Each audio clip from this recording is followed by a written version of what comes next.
What big variables for a brand's style guide are the most important to helping streamline projects across different editors, whether they're in-house, external, freelancers, a post house that's all on the same team? Like, what are the three, four, or five big things that they should all have in common? I think one thing that is important for a marketing team to tell their editors are examples of their work that they're trying to emulate. That kind of gives a North Star in the style and what the vibe is of their projects. Let's say a hotel branch has a certain style of vacation and light and airy and more fun, versus another one is more fun in the action way because they have a snow resort next to them. So there's different types of styles for different types of videos and different genres or hotel brands or all these different variables that I think with an example in the style guide, we'll be able to guide the editing team in one direction versus having them try to guess what's happening. It doesn't even have to be one of their like previous things. It could be work from someone else that they want to emulate. Yeah, I think that's an important thing to flag is like, doesn't have to be something that you created. It could be something that you're like aspiring toward. A good editor can find the pieces that can translate well between, the inspo piece and what they're looking to create.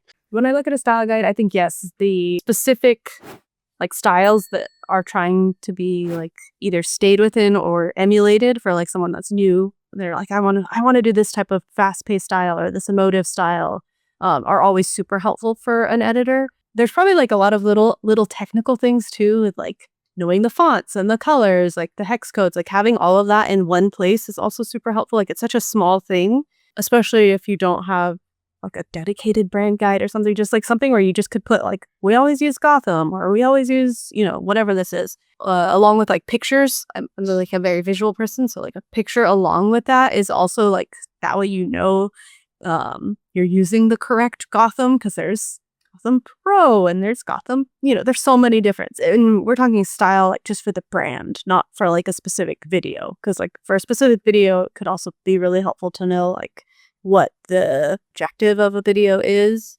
I guess with a brand, you could put like the specific voice and things that you're trying to like always like fall within. Like I know we have a specific brand that we're always trying to showcase like traditional families or like, and we try to like showcase. So it's like making sure that the brand parameters of like what is good with being shown and what's like, maybe we want to veer away from, this specific like tattoos or like, that's very specific. What I always found helpful as an editor is like knowing what's home base and what's like out of bounds. Like I'm not a like baseball fan really, but like I think it resonates for me where it's like, what is the core where like I can't really go wrong if I stick to this versus like if you go beyond these limits, like you're going to be creating work that doesn't look like it fits in the portfolio of our overarching body of work.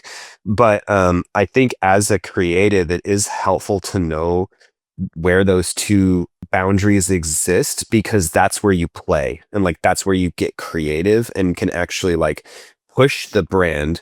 I worry that a lot of times as an external editing team, the tendency is to replicate what's been done. And then now we're just staying at home base and you're not actually playing the game, right? To keep the baseball metaphor going, it's like you got to stretch beyond that, but you don't want to go so far to where the work is unrecognizable for that brand. Yeah, I think that's where those like samples for where the brand wants to go, like if they didn't film it or shoot it or edit that project, but they really like it and they really like these motion graphics and they want to use that in a future video, like having that as a part of like the goal to go towards is helpful to get like us who maybe stick within boxes a little bit more. It's like, we're trying to get here. So it's like in your previous examples, we didn't see those more emotive, fast-paced moving shots, but we know your brand wants to go in that direction. So when we go through the footage and things, we might be like trying to find that more often and use that more so that the brand can move in that direction. I think one thing to keep in mind with style guides is they should be kept up to date and frequently looked at because brand standards change throughout the years. What happened 5 years ago is not going to be the same as what is current. Either the fonts might change, the colors might change, those little details, or even the vibe of everything might change. Maybe they went from family friendly to maybe more focused on couples. So I think it's ever evolving and something to always keep aware of and keep everyone updated.